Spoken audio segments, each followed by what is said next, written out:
Assalamualaikum warahmatullahi wabarakatuh. Salam sejahtera untuk kita semua. Perkenalkan, saya Aida Mayanti dari Departemen Human Capital yang akan memandu kegiatan pada hari ini dalam rangka Hari AIDS Sedunia tahun 2022 dengan tema Putting Ourselves to the Test, Achieving Equity to End HIV. Nah, mungkin Insan Adi penasaran nih, kenapa sih kita melakukan kegiatan diskusi pada hari ini? Karena meningkatnya nih kasus AIDS di Indonesia yang umumnya menyerang usia produktif di 20-30 tahun. Nah, ini membuat kita semakin aware gitu ya, apalagi dengan mayoritas tenaga kerja di Adikarya itu bidang konstruksi, termasuk ke dalam high risk people yang terjangkit penyakit HIV ataupun AIDS. Sehingga perlu meningkatkan kesadaran diri tidak hanya bagi diri kita masing-masing, tapi juga bagi lingkungan sekitar. Karena HIV AIDS ini tidak hanya menyerang dari sisi kesehatan dari yang bersangkutan, tapi juga memiliki dampak sosial dan ekonomi bagi yang bersangkutan, keluarga, dan lingkungan sekitarnya. Nah, untuk lebih jauh membahas topik ini, sudah hadir bersama saya ada 3 narasumber. Saya izin perkenalan, yang pertama ada Bapak Dalimin selaku Manajer Biro HSE Departemen KIHSE. Selamat pagi Pak Dalimin. Selamat pagi Mbak Eni. Dan selain Pak Dalimin, bersama saya juga sudah hadir dari perwakilan Perhimpunan Dokter Kesehatan Kerja Indonesia, Dr. Sofi Kumala Dewi. Selamat pagi Dr. Sofi. Selamat pagi Mbak Eni. Sehat hari ini Dok? Alhamdulillah sehat. Alhamdulillah sehat. Kemudian yang terakhir bersama saya juga sudah ada perwakilan pekerja dari Jaringan Indonesia Positif, Bapak Wawa Aquareswana, atau sapaan akrabnya Pak Wawa gitu. Wawa aja.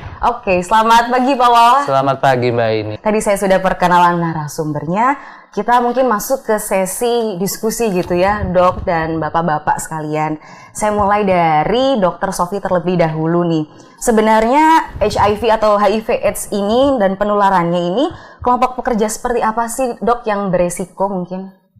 Baik Mbak Aini, sebelum kita mengenal pekerja yang beresiko, kita kenal dulu virusnya HIV dan termasuk juga AIDS itu apa sih. HIV sendiri merupakan nama virus yang menyebabkan penurunan daya tahan tubuh pada manusia. Nah, bila kita sudah terkena virus HIV, itu kita tidak selalu jatuh ke stase AIDS. Kalau seandainya daya tahan tubuh kita baik, kita mendapatkan pengobatan yang lebih awal, maka biasa kita mengenalnya dengan pekerja atau orang dengan HIV. Kalau seandainya daya tahan tubuh kita sudah menurun, maka akan masuk ke stase AIDS. AIDS itu Acute Immunodeficiency Syndrome. Jadi sekumpulan gejala yang menimbulkan daya tahan tubuh kita menurun yang disebabkan oleh virus HIV. Nah, karena di Adikarya pekerja, kita harus memapping nih apakah semua pekerja beresiko ataukah ada pekerja-pekerja yang beresiko yang lebih tinggi dibandingkan yang lain. Itu ada beberapa pekerja, nih kita pengenalnya ada 4M. Man, mobile, with money dan macho gitu ya. Man, apa mobile, itu? money, macho. Benar. Pekerja yang mayoritas laki-laki. Coba kita cek Adikarya mayoritas laki-laki atau perempuan? Cek laki-laki. Terus yang kedua mobile. Jadi pekerja tersebut jauh dari keluarga. Mungkin dikarenakan tugas ya. Oke, kita cek. Betul juga, cek benar. Cek betul ya. Kalimantan, Sumatera dan lain sebagainya. Dan kadang kalau bertugas itu tidak membawa keluarga ya. Iya betul. Gitu. Nah, with money, dapat gaji bulanan kan? Cek. M yang keempat yaitu macho gitu ya. Kalau nggak macho relatif aman. Itu bukan begitu ya? Begitu. Jadi dan tentu saja selain 4M itu juga ada perilaku berisiko yang bisa menimbulkan penularan HIV. Jadi kalau kita simpulkan di Adikarya apakah masuk pekerja yang berisiko atau tidak, ya kita evaluasi bersama dari ya. 4M tadi ya Dok. 4M tadi udah cek semua ya. Iya, sudah cek semua. Baik, terima kasih Dok penjelasannya mengenai HIV AIDS dan tadi kelompok pekerja seperti apa sih yang berisiko ya. Nah, terus kalau tadi kan dari segi secara generalnya ya. Nah, di Adikarya sendiri nih, mungkin saya ke Pak Dalimin nih Pak. Gimana sih program P2 HIV AIDS ini di tempat kerja dan risikonya untuk apa yang sudah dilakukan Adikarya gitu? di upaya-upaya di Adikarya ini salah satunya ya. Adikarya sudah berkomitmen untuk mendukung program P2 HIV AIDS di Indonesia ini ya. Nah, ya salah satu yang menjadi dasar itu adalah karena pekerja di sektor industri konstruksi ini rata-rata urban, jadi berpindah-pindah gitu. Ini merupakan pekerja yang sangat berisiko tinggi untuk HIV AIDS. Mobile tadi itu Pak ya? Tadi ya, jadi ada 4M tadi ya. Jadi ada main, ada mobil, ada money, ini semua ada di Adikarya. Nah, upaya yang telah dilakukan oleh Adi untuk program P2 HIV AIDS ini, yaitu direksi kita sudah membentuk, mengeluarkan kebijakan tentang P2 HIV AIDS. Ada di kebijakan direksi untuk di terus SKD ada itu Pak ya? Iya, terus ada prosedur untuk pencegahan dan penanggulangan HIV AIDS. Itu ada di prosedur kita di Adikarya. Terus selanjutnya ada pembentukan di subkomite. Jadi subkomite P2 HIV AIDS HIV ini ada di dalam P2K3. Nah, sudah 3 atau 4 tahun ini yang kebelakang ini Adikarya selalu melaksanakan menyelesaikan program pencegahan penanggulangan HIV AIDS ini. Salah satunya misalnya ada sosialisasi tentang HIV AIDS. Jadi selalu rutin setiap tahun kita lakukan untuk itu sampai ke proyek-proyek gitu. Jadi proyek-proyek melakukan itu. Ya. Terus ada pemeriksaan VCT. Jadi pemeriksaan VCT dari pemeriksaan voluntary counseling dan testing HIV. Ya.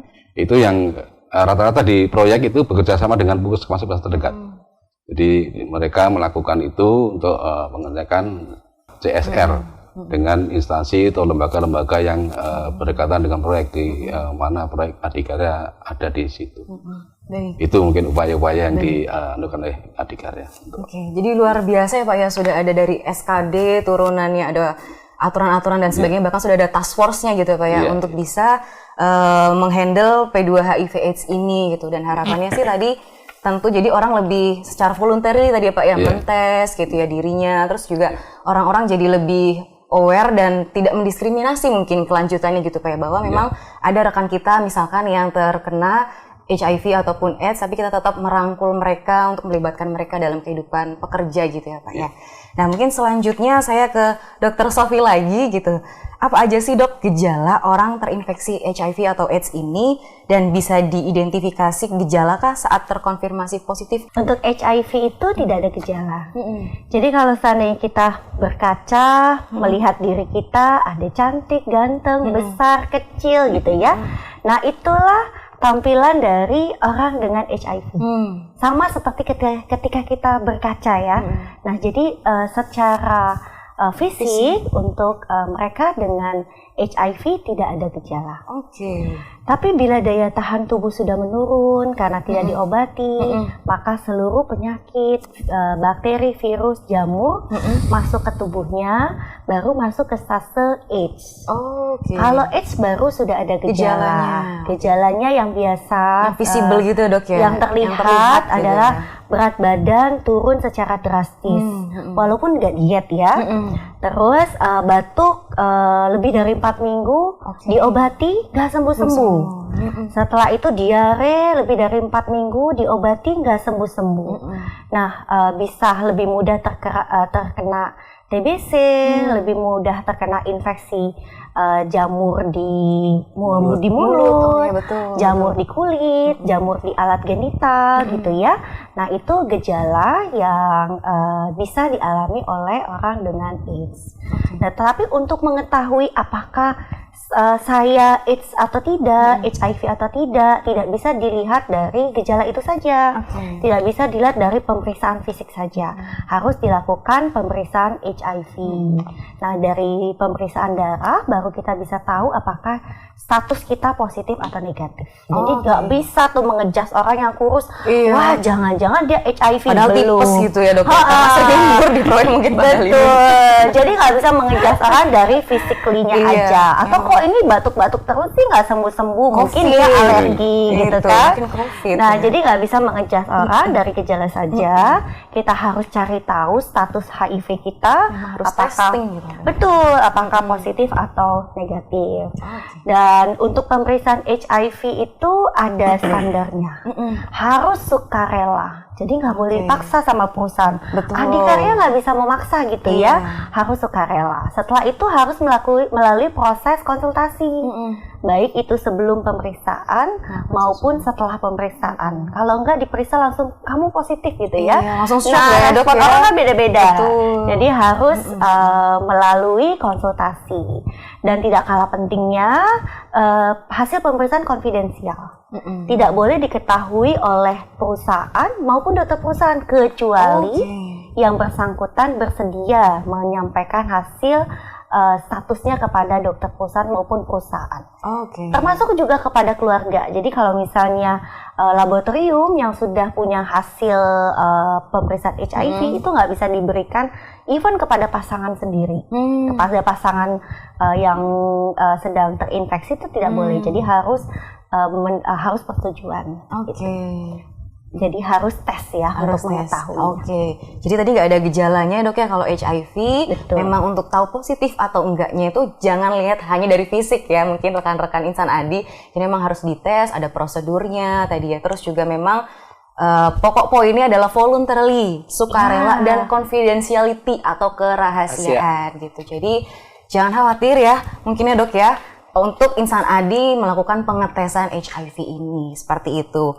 Nah tadi dari sisi medisnya, saya izin pindah ke Pak Wawa gitu.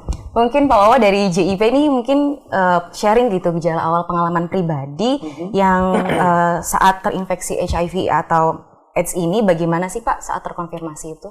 Ya, tadi betul seperti yang dikatakan Dr. Sofi ya, bahwa HIV itu memang tidak ada gejala di awal.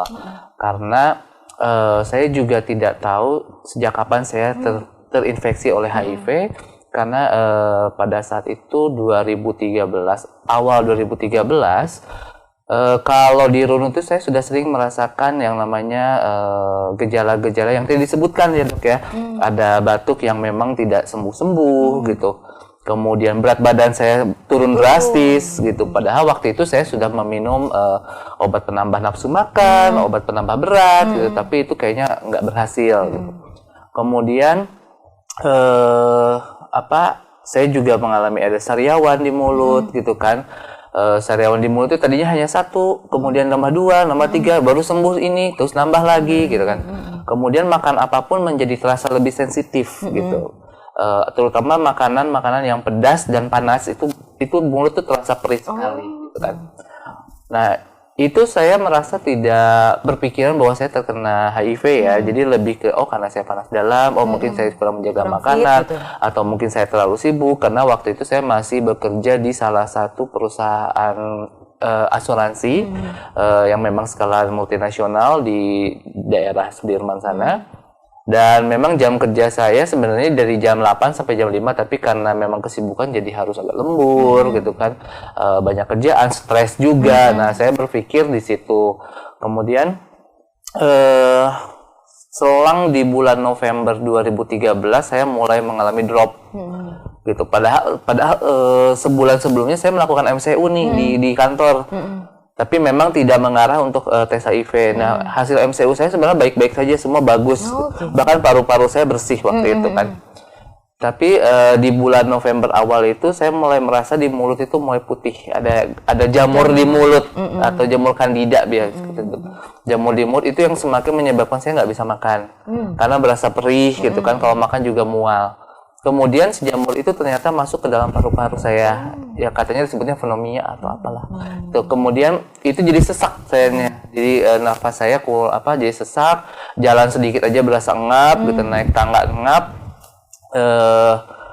Saya pikir waktu itu saya kena gejala paru-paru basah gitu kan. Jadi akhirnya saya mencoba untuk memeriksakan ke dokter untuk dites paru-parunya. Mungkin karena dokter paru-paru sudah terbiasa ya untuk mengetahui ini orangnya gejala HIV mengarah ke HIV gitu kan. Jadi akhirnya sama si dokter paru-paru itu disarankan untuk melakukan tes HIV. Pada waktu itu saya juga tidak tahu kenapa saya harus tes HIV gitu, karena saya merasa walaupun saya sadar saya sering melakukan perilaku beresiko ya, tapi saya merasa saya tidak mungkin kena HIV gitu kan. Kemudian setelah ketemu dokter, kemudian saya dirujuk untuk dirawat inap. Karena waktu 2013 itu untuk tes HIV itu memakan waktu cukup lama ya. Kalau sekarang kan 1 jam juga sudah ada hasilnya ya. Kalau dulu itu saya 1 minggu baru ada hasilnya gitu. Apalagi di rumah sakit yang notabene-nya bukan layanan PDP atau layanan untuk HIV gitu. Jadi rumah sakit ini tidak ada khusus layanan untuk pengobatan HIV. Jadi mungkin si sampelnya dikirim dulu ke rumah sakit lain, jadi seminggu waktu itu. Nah 1 minggu setelah itu baru ketahuan bahwa saya terkena HIV gitu. Di situ juga berat badan saya sudah cukup turun dan CD4 saya sudah sangat rendah. Berat badan saya kalau saya ingat itu 35 kilo, CD4 saya itu 30. Yang standarnya manusia itu sekitar 450. Iya. Gitu. Jadi itu memang kenapa akhirnya banyak sekali tadi penyakit-penyakit yang akhirnya menyerang karena CD4 itu kekebalan tubuh manusia kan. Kekebalan tubuh saya itu sangat rendah, akhirnya banyak sekali infeksi-infeksi yang masuk gitu. Makanya waktu itu juga masih kayak dirawat tuh diisolasi lah di ruang terpisah gitu kan. Kemudian harus serba khusus gitu. Padahal saya juga jadi merasa terstigma gitu ya. Kok bisa sih saya didiskriminasi gini, kenapa sih gitu. Tapi mungkin karena di rumah sakit itu memang belum ada perawatan yang khusus untuk HIV, dan mereka berpikirnya bukan karena mau distigma, tapi lebih berpikir oh ini saya rentan sekali terkena infeksi yang lain dari penyakit yang lain gitu. Jadi mungkin seperti itu. Kalau waktu itu saya ngerasanya bukan begitu, tapi kok saya dipisahkan sih, kok diisolasi gitu. Jadi keluarga juga kaget gitu kan, kenapa sih, sakit apa gitu. Saya dirawat cukup lama, sekitar 2 bulan di rumah sakit. Tidak ada asuransi yang mengcover kan untuk HIV. Kemudian juga BPJS juga waktu itu kan belum ada, masih Askes tenaga kerja waktu itu. Jadi memang itu juga tidak mengcover gitu. Kebetulan akhirnya harus pakai uang sendiri untuk berobat gitu. Itu cukup lumayan berat sih. Oke. Terima kasih Pak Wawa atas sharingnya. Tadi memang kalau Pak Wawa kasusnya ada gejala dulu ya Pak ya. Terus akhirnya atas rekomendasi dokter untuk melakukan pengetesan. Tapi saya tadi taking notes-nya dari Pak Wawa gitu, bahwa bisa jadi kita merasa diri kita tidak terkena gitu ya Pak ya. Tapi belum tentu gitu, walaupun kita misalkan melakukan perilaku yang berisiko dan sudah merasa safe gitu ya. Tapi memang pengetesan ini perlu dilakukan gitu Pak ya, untuk pencegahan dini yang lebih baik tentunya. Nah, saya balik lagi ke Dokter Sofi gitu Dok. Tadi kan kita sudah bahas terkait pemeriksaan HIV. Nah, misalkan nih ada salah satu orang tes HIV di satu klinik positif, di kliniknya lain negatif. Nah, itu harus percaya yang mana nih Dok kalau misalkan ada 2 pengetesan yang seperti itu? Baik, untuk tes HIV itu tidak cukup 1 kali. Kalau seandainya hasilnya yang pertama negatif, harus diulang kembali 3 sampai dengan 6 bulan kemudian. Karena ada namanya false negatif. Kenapa kok bisa false negatif? Karena yang bersangkutan sedang masa periode jendela Windows period. Jadi dia sudah terinfeksi tapi belum terdeteksi di alat pemeriksaan, karena untuk saat ini belum ada pemeriksaan yang bisa mendeteksi sampai ke periode jendela tersebut. Jadi kalau negatif harus diulang lagi, konfirmasi lagi. Kalau negatif 2 kali berarti confirm status HIV-nya negatif. Tapi kalau seandainya positif itu juga tidak selesai di situ, harus ada pemeriksaan lebih lanjut ya. Jadi kalau misalnya tadi ada 2, 1 negatif, 1 positif, satunya negatif ya. Yang pertama kalinya negatif terus positif ya. Nah, itu bisa jadi waktu dia negatif yang pertama itu masuk masa periode Windows period itu. Betul, diulang lagi. Kalau memang ternyata hasilnya positif, ya itu harus dikonfirmasi. Kalau tadi negatif positif seperti itu Dok, kalau misalkan yang positif terus yang keduanya negatif gimana Dok? Oh, itu harus direview lagi, di pemeriksaan ulang lagi. Cenderung kalau ada 1 yang positif, kita harus make sure lagi lagi. Yang kedua negatif, kita nggak pakai hasil negatif yang kedua. Kita harus pemeriksaan 1 kali lagi untuk memastikannya. Tentu saja pemeriksaannya harus menggunakan golden standard. Jadi nggak cukup dengan pemeriksaan rapid yang biasa kita lakukan di perusahaan, biasa pakainya rapid ataupun di puskesmas pakainya rapid. Oke, baik. Nah, mungkin dari pengalaman Dokter Sofi nih dok, selama ini ketika ada pegawai yang terkonfirmasi positif, itu tuh apa yang harus dilakukan yang bersangkutan? Habis itu setelah itu harus ngapain sih? Mungkin kalau bingung tuh harus kayak gimana sih dok? Baik. Jadi pada waktu kita melakukan pemeriksaan HIV, itu kan ada konsultasi dulu ya, ada konseling. Biasa dilakukan oleh seorang konselor. Jadi diberikan diedukasi apa sih itu HIV, bagaimana cara pemeriksaannya, terus step berikutnya setelah pemeriksaan seperti apa. Nah setelah hasil keluar, yang tahu hasilnya itu hanya berdua aja, konselor dan yang bersangkutan gitu ya. Nah setelah tahu terkonfirmasi positif, maka akan diarahkan untuk mendapatkan pengobatan yang tepat. Tenang saja, di Indonesia pengobatannya gratis. Oh, gratis. Ya, di cover oleh pemerintah. Jadi sekarang tidak ada alasan saya tidak berobat karena terhalang biaya. Sekarang hanya ada mau atau tidak mau.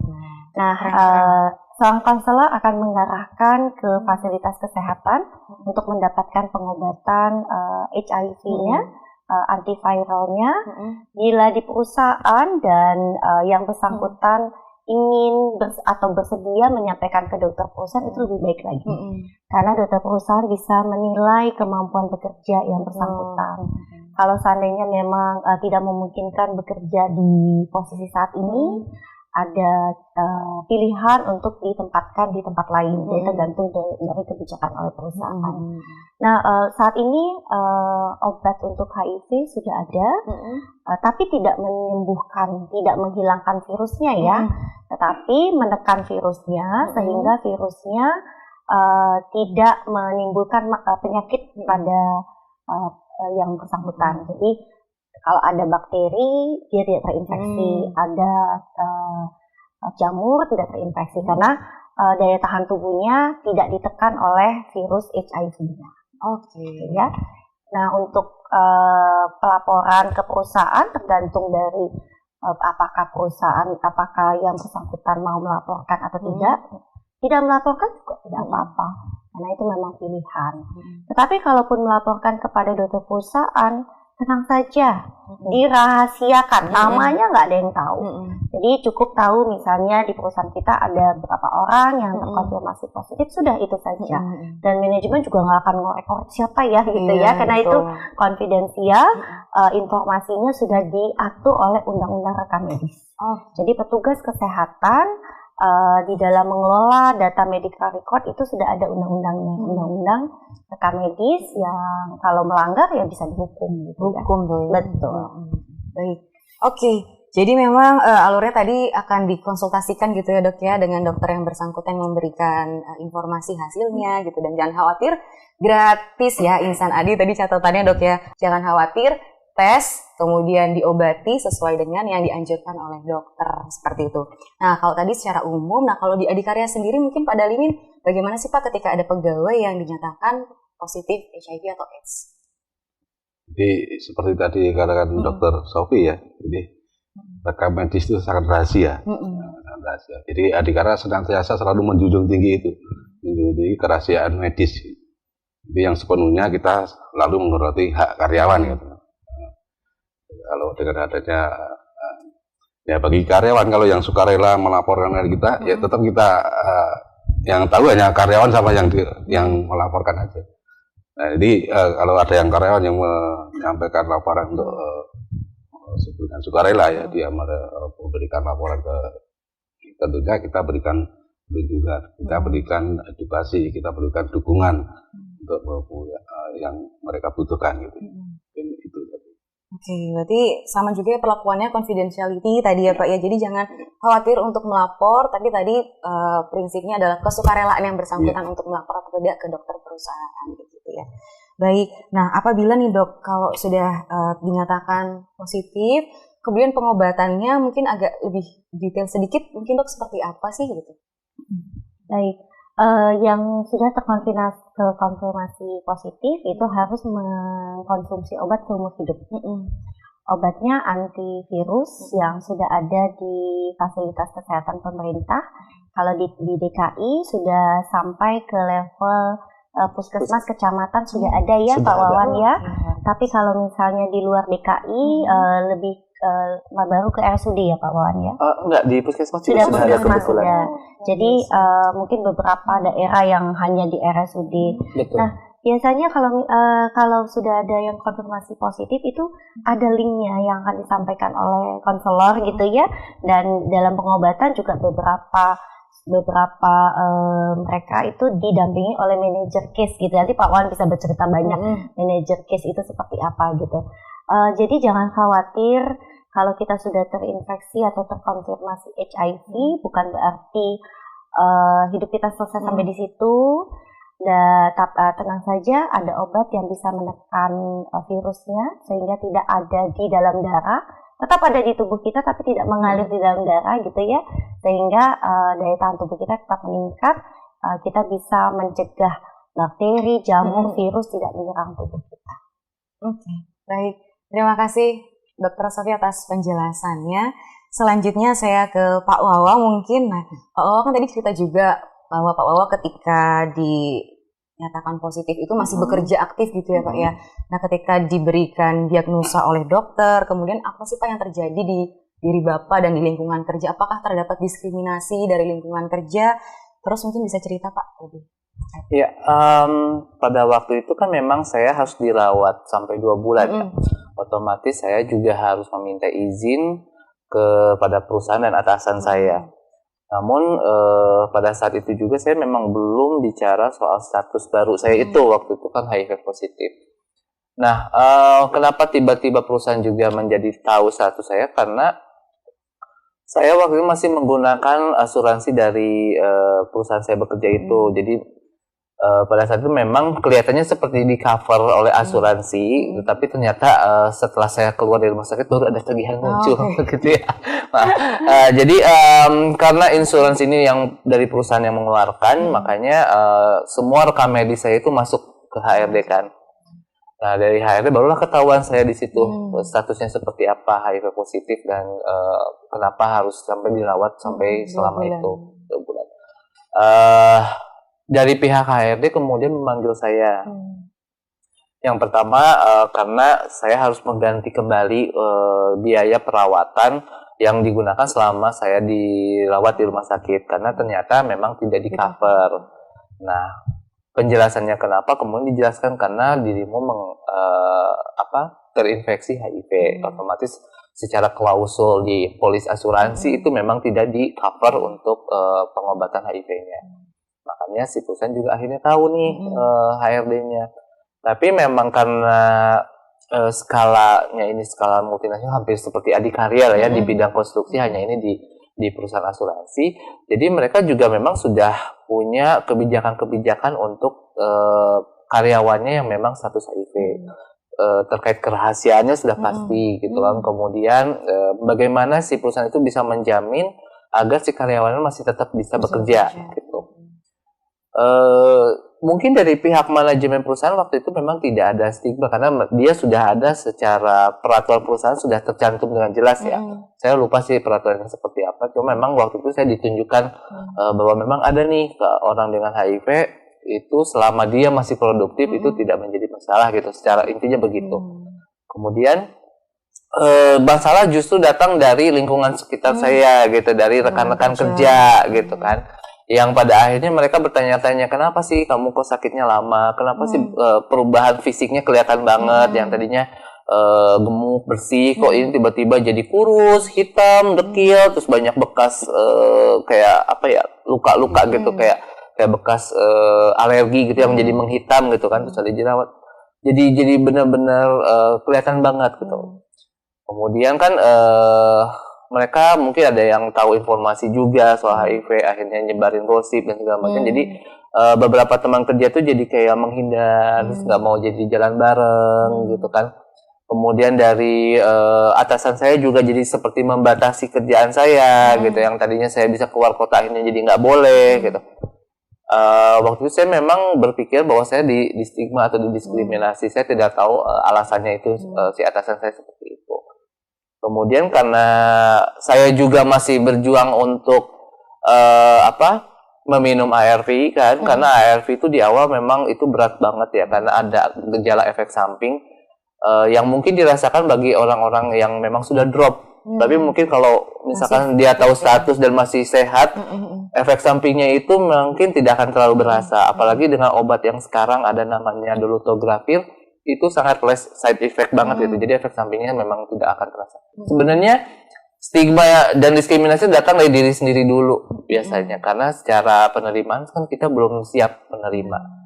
Akhirnya apa yang dilakukan di lingkungan sekitar tuh akan jadi kita jadi berpikiran negatif gitu. Take it personally gitu. Iya, take it personally gitu. Kalau ini kok kayaknya kayak dulu misalkan teman saya yang biasa nongkrong bareng, tiba-tiba saya ajak nongkrong tapi kebetulan dia nggak bisa secara personal, kok dia nggak jadi gitu sih, jadi berubah gitu kan. Nah itu biasa dari diri sendiri dulu, kemudian karena kitanya mengalami perubahan, kemudian lingkungan sekitar jadi berpengaruh gitu. Baik, gitu sih. Baik, terima kasih Pak Wawa sharingnya. Jadi memang tadi cukup terbuka ya Pak ya Bapak dengan SDM HRD sana gitu ya kan? Betul, karena di pihak HRD-nya sendiri memang dia itu tadi kan secara aturannya sudah jelas gitu. Dan saya juga mau mengelak apa lagi rekam medis saya ada di sana gitu ya. Gitu. Baik, terima kasih Pak Wawa tadi atas sharingnya gitu ya, bagaimana pengalaman Bapak di tempat kerja ketika terkonfirmasi positif. Nah tadi terkait yang di-mention Dr. Sofi nih Pak, yang manajer kasus, mungkin bisa dijelaskan lebih ke Insan Adi apa sih manajer kasus? Oke, baik, terima kasih. Istilah manajer kasus itu mungkin sekarang sudah diganti dengan namanya pendukung sebaya atau peer support ya. Pendukung sebaya ini merupakan salah satu program yang memang didukung oleh pendanaan dari Global Fund melalui PR Spiritia, yang kebetulan memang saat ini untuk pengelolaan program itu sendiri dilakukan oleh Jaringan Indonesia Positif. Nah, fungsi dan tugas dari pendukung sebaya ini memang dia akan lebih memberikan dukungan kepada orang-orang yang baru tahu status HIV, maupun orang yang memang sudah lama mengetahui status HIV-nya.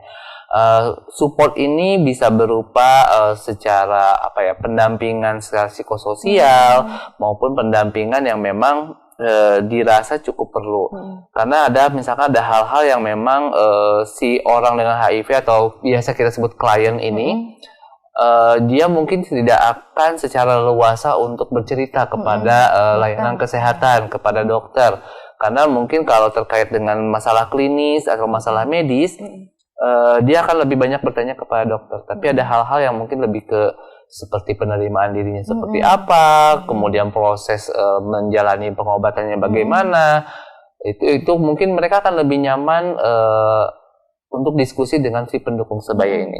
Karena memang si pendukung sebaya ini 90% dari staf kita memang itu orang dengan HIV. Karena kalau misalnya orang dengan HIV itu mungkin rasanya akan beda ya. Mereka akan lebih mempunyai empati gitu, kemudian mereka juga pernah mengalami situasi yang sama pada saat yang sekarang dialami misalkan oleh klien tadi ya, oleh klien tersebut gitu. Karena proses untuk penerimaan diri, proses untuk sampai dia mau meminum obat itu memang tidak gampang gitu. Bagaimana bisa kita atau si orang dengan HIV atau klien kita itu bisa melewatinya, memang itu dibutuhkan adanya suatu dukungan support gitu kan, dukungan dari sebaya. Biasanya sih mereka mendukung sebaya ini akan memberikan dukungan sampai si klien akan lebih mandiri dalam hal yang pertama dia sudah bisa meminum obatnya sendiri tanpa harus diingatkan gitu kan. Kemudian juga dia sudah ada keinginan untuk mengakses ke layanan kesehatan secara personal, secara mandiri gitu, tanpa harus diajak, tanpa harus diingatkan gitu. Kemudian juga dia bisa menjadi lebih produktif lagi. Karena secara penerimaan statusnya dia sudah menerima, kemudian juga secara fisiknya dia juga sudah membaik, kemudian otomatis kan kita butuh kerja ya, kita butuh uang kan, dia sudah bisa secara produktif untuk mencari pekerjaan kembali gitu, dan dia juga sudah percaya diri dengan kondisinya sekarang. Itu yang dibutuhkan dari klien orang dengan HIV dan mungkin bisa diberikan dari adanya dukungan sebaya ini. Gitu. Baik, terima kasih Pak Wawa. Jadi memang luar biasa ya dukungannya sekarang ya Pak Wawa ya untuk rekan-rekan yang terkonfirmasi, tidak hanya dari segi akses kesehatannya dipermudah seperti itu ya Dok ya, kemudian dukungan psikososialnya juga ada gitu ya Pak Wawa ya. Dan sedikit tambahan, memang untuk dukungan psikososial ini, kalau untuk di wilayah DKI Jakarta sudah ada di sekitar 69 layanan kesehatan, baik puskesmas, rumah sakit umum daerah maupun rumah sakit besar ya. Jadi teman-teman juga bisa kalau misalkan ada keluhan atau apapun yang ingin disampaikan bisa langsung menghubungi pendukung sebaya di layanan masing-masing dan mereka memang sifatnya voluntary gitu. Jadi tidak ada biaya apapun. Kan takutnya kalau mendengar nama lembaga swadaya masyarakat ada sumbangan, ada administrasi, ada duit, ada apa. Jangan khawatir jadi teman-teman, karena kita sudah bekerja sama dengan layanan kesehatan, sifatnya ini ditawarkan gitu. Jadi karena ada kaitannya dengan kerahasiaan data ya, takutnya kenapa sih ini si layanan kesehatan kok membeberkan identitas saya ke orang lain yang notabene-nya baru dikenal. Tapi memang si layanan kesehatannya itu sendiri akan menawarkan itu loh, ada petugas yang memang sama statusnya dengan kamu yang mungkin nanti akan mendukung atau memberikan dampingan kepada kalian, mau didampingi atau tidak itu nanti diserahkan lagi ke si bersangkutan gitu. Terima kasih Pak Wawa. Selanjutnya kalau dari Adikarya sendiri mungkin Pak ada upaya apa sih Pak untuk menurunkan atau mencegah perilaku diskriminasi kepada rekan-rekan yang terkonfirmasi positif? Di Adikarya sangat mengecam segala bentuk diskriminasi. Itu ada di kebijakan P2K3, P2HIV tadi ada. Itu direksi kita, direksi Adikarya berkomitmen di kebijakan itu. Jadi Adikarya memang sangat mengecam perilaku diskriminatif Pak ya. Jadi dari top sampai bawahnya itu selalu ada aturan gitu bahwa kita memang harus merangkul seluruh insan ADI gitu ya Pak ya, dan dengan menjaga relasinya gitu tetap memberikan dukungan secara psikososial, emosional gitu ya Pak ya gitu. Jadi kita ini saya tambahkan jadi kita membuat personil atau yang terpapar ya terkonfirmasi itu hidup berdampingan. Hidup berdampingan kita lakukan. Jadi kita rangkul bareng-bareng untuk melaksanakan untuk membuat produksi di Adikarya. Betul. Baik, terima kasih Pak atas penjelasannya. Selanjutnya saya ingin ada kalimat-kalimat penutup mungkin ya, bagaimana sih pencegahan HIV atau AIDS ini gitu ya. Saya izin mulai dari Pak Wawa, dari sisi pekerja nih Pak, apa sih yang bisa dilakukan untuk terhindar dari HIV atau AIDS ini? Ya yang pasti kan seperti Adikarya sendiri ya, kita kan untuk pekerjanya kan mobile ya. Cuma ya itu tadi yang mungkin bisa dilakukan oleh teman-teman pekerja itu adalah hindari perilaku beresikonya.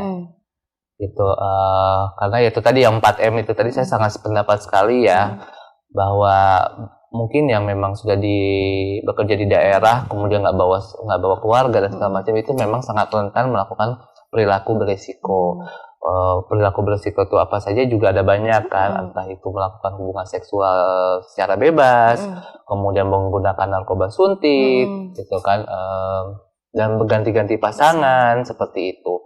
Nah, sebaiknya memang dihindari perilaku beresikonya. Oke. Itu dari sisi pekerjanya Pak Wawa ya. Baik, terima kasih. Nah, kalau dari Adikarya sendiri gitu Pak, mungkin ada yang ingin disampaikan kepada seluruh insan ADI gimana sih agar terhindar dari HIV atau AIDS ini? Kita dari kantor, dari Adikarya selalu mengingatkan, selalu memberikan penyuluhan menerus. Jadi selalu mengingatkan ke teman-teman bekerja. Kita melalui Departemen GASE ya, Departemen GASE, di mana di setiap proyek juga ada cabang-cabang pengurus-pengurus pengurus di GASE yang notabene-nya semua terlapor dalam P2K3. Itu kita selalu memberikan motivasi, memberikan edukasi, memberikan penyuluhan sosialisasi untuk pencegahan P2HIV ini. Oke. Dan ya semoga teman-teman di Adikarya, khususnya pekerja yang di lapangan selalu semangat ya, untuk ini kita berperilaku berbudaya hidup sehat. Baik, terima kasih Bapak atas perkataannya mengenai bagaimana sih pencegahan dari sisi perusahaan. Kemudian kalau dari dokter sendiri, Dok, ada nggak sih pencegahan HIV/AIDS ini yang secara medisnya gitu mungkin? Pasti ada. HIV dan AIDS itu penyakit yang bisa dicegah. Menularnya tidak mudah, tidak semudah seperti COVID ya. Kalau COVID dengan droplet kita berjarak 1 meter aja bisa terinfeksi. Tapi kalau HIV tidak semudah COVID, tidak semudah TB paru, tidak mudah menular melalui interaksi sosial seperti bersalaman, ngobrol, pipi kiri ke kanan, ngobrol, makan, minum gitu ya, hangout bareng itu nggak menular.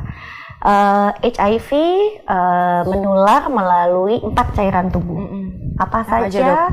Darah, air susu ibu yang terkonfirmasi positif, darah juga tentu saja darah yang memang ada virusnya. Terus air mani dan air vagina yang tentu saja yang keempat cairan ini ada HIV-nya. Kalau nggak ada ya tidak gitu ya. Cara pencegahannya disebutkan gampang ya. Ada 5, A, B, C, D, dan E ya. Pak Wawa hafal betul itu. A itu absent sex. Tidak berhubungan seks bagi yang belum menikah. Kalau sudah menikah jangan, nanti saya di demo. Sama suami dan istrinya. Ya ini setelah melihat video ini kenapa pada tidak mau melakukan hubungan seks? Itu yang belum menikah. Dan B, be faithful. Setia pada pasangan. Jadi kalau udah punya pasangan, coba ya pebinok sama pelakor dihindarkan dulu ya. Betul. Setia kepada pasangan. Terus kalau C, kondom. Nggak bisa setia, ya belum punya pasangan, atau tidak bisa setia gitu ya. Pilihan, bukan saya melegalkan ya, tapi lebih baik kalau menggunakan kondom daripada membawa penyakit ke orang lain, pasangan diri dan kita orang di lain. rumah. Terus D, don't use drugs. Jadi tidak menggunakan narkotika, khususnya narkotika suntik. Terus tapi biasanya kalau udah pakai narkotika sekali yang semuanya dicicipin ya, jadi jangan gunakan narkotika. Terus dan itu equipment, gunakan peralatan yang steril. Jadi kalau misalnya kita ke tukang cukur, pastikan dulu itu kadang-kadang tuh pisau cukurnya siletnya memang 1 orang 1. Kalau misalnya ibu-ibu yang suka pedicure, manicure, coba diperhatikan apakah alatnya sudah disterilkan atau tidak, gitu ya. Jadi pencegahnya ada 5. Sama tambahan 1 lagi education. Betul. Jadi, pendidikan. Informasinya harus dicari ya, diupdate, jangan hanya bisa googling aja karena itu kan kita tidak tahu apakah itu berita benar atau tidak. Tapi coba cari informasi yang sesuai dan dari orang yang memang terpercaya seperti ke dokter atau layanan. Dan ini merupakan salah satu bagian dari pencegahannya education. Itu yang dilakukan Adhika dan selalu edukasi gitu ya. Jadi edukasi nggak hanya ke yang bersangkutan tapi juga ke lingkungan, jadi lebih aware gitu, nggak perlu takut berinteraksi tadi ya Dok ya, karena penularannya nggak gampang gitu. Jadi insan ahli seperti itu. Oke. Baik, selanjutnya mungkin ada closing statement nih dari masing-masing narasumber. Saya mulai dari Pak Wawa dulu, mungkin ada closing statementnya. Iya, baik. Terima kasih. Kalau dari saya mungkin lebih ke jauhi virusnya, jauhi perilaku beresikonya, tapi dekati orangnya, karena orang yang terinfeksi HIV masih bisa produktif, hidup sehat, karena HIV tidak menular segampang itu. Jadi untuk teman-teman yang mungkin merasa memiliki perilaku beresiko, jangan takut untuk cek HIV-nya. Terima kasih. Baik, terima kasih Pak Wawa. Selanjutnya saya ke Pak Dalimin. Silakan Pak. Baik, jadi kalau dari kita sesuai dengan kebijakan oleh direksi tadi ya, dari kebijakan P2 HIV/AIDS, itu salah satunya kita di samping mengeluarkan edukasi kepada proyek-proyek termasuk pekerja mandor, itu juga kita selalu kalaupun ada yang terpapar itu kita selalu rangkul. Jadi kita selalu rangkul, kita memberikan kesempatan mereka untuk berkarya. Itu sehat, kita berkarya, kita beribadah, kita bekerja untuk anak dan istri yang di rumah. Baik, terima kasih Pak Dalimin. Selanjutnya saya ke Dr. Sofi, silakan Dok. Baik, virus HIV bisa dicegah lakukan pencegahan dengan 5 langkah A, B, C, D, dan E. Dan bagi pekerja, bagi insan ADI, jangan takut untuk tes HIV. Kita punya target, Indonesia punya target di tahun 2030, 95% pekerja mengetahui status HIV-nya.